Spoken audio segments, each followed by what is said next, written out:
ভালো করলে পুরস্কার আর মন্দ করলে তিরস্কার। খেলাধুলায় টিম থেকে ভালো রেজাল্ট বের করে আনার জন্য প্রশাসকদের নীতি হতে হয় এমন।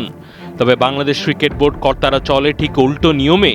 যারা হতে পারে প্রয়োজনীয় তাদের করে বঞ্চিত, আর যারা প্রমাণিত জঞ্জাল তাদেরকে দেয় একচ্ছত্র ক্ষমতা।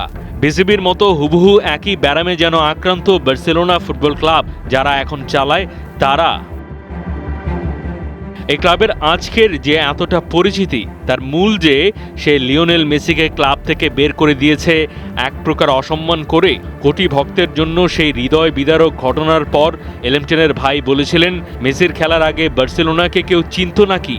আর আমার ভাইকে এত অসম্মান। নেইমার তার চলে যাওয়ার জন্য দায় দিয়েছিলেন বার্সার প্রশাসকদের। সুয়ারেজেরও অভিযোগের ছিল না শেষ। ক্লাব কিংবদন্তি জাভি হার্নান্দেজকে কোচের পদে বসিয়েছিল বার্সেলোনা। সবশেষ তাকেও অপমান হজম করে ছাড়তে হয়েছে ক্লাব। প্রথমে নিজ থেকেই সরে যেতে চেয়েছেন জাভি। ক্লাবের বিশেষ অনুরোধে সিদ্ধান্ত বদলে আরও একটা মৌসুম ডাগ আউটে দাঁড়াতে রাজি করিয়েছিল বার্সা। এরপর স্রেফ একটা মন্তব্যের জেরে সেই জাভিকেই সরাসরি বরখাস্ত। খেলাধুলার দুনিয়ায় ডিরেক্টলি স্যাক করে দেওয়া চূড়ান্ত অসম্মানের। ক্লাব লিজেন্ডকে এরকম অপমান এড়িয়ে যাওয়ার মানসিকতা কি দেখাতে পারত না? এত উঁচু মানের ক্লাবের ভেতরের মস্তিষ্কগুলো আসলে কতটা নিচু মানের? পুরো ঘটনায় বিরক্ত সবাই। এমনকি বার্সা কেন কিংবদন্তিদের অপমান করে এই আলোচনায় যুক্ত হচ্ছেন লা লিগার অন্যান্য ক্লাবগুলোর কোচ। সেভিয়া ওস্তাদ কিকে সানচেজ বলছেন, এটা নিয়ে আমার মন্তব্য করা ঠিক নয়, কিন্তু বলতেই হচ্ছে ক্লাবের কিংবদন্তিদের সঙ্গে তারা এমন বাজে আচরণ কিভাবে করে। এটা নিশ্চয়ই একটা খারাপ ধারা।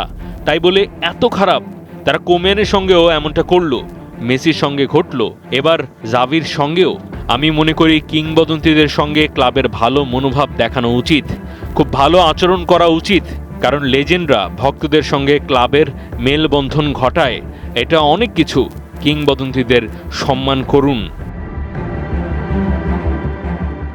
পুতুল নাচ খেলাতে ওপর থেকে যারা দড়ি নাড়ায় তাদের ভূমিকা সবসময় গুরুত্বপূর্ণ। বার্সেলোনা কিংবা বাংলাদেশ ক্রিকেটের রশি যারা নাড়ায়, সেই প্রশাসকদের দক্ষতার ঘাটতি দিনের আলোর মতো পরিষ্কার সবার কাছে। ভুল শুধরাতে না পারলে, সঠিক লোকেরা জায়গা মতো না বসলে সত্যিকার অর্থে দীর্ঘমেয়াদে অপেক্ষা করছে অপ্রাপ্তি, ব্যর্থতা, সর্বোপরি অন্ধকার। মাহদি হাসান, ৭১।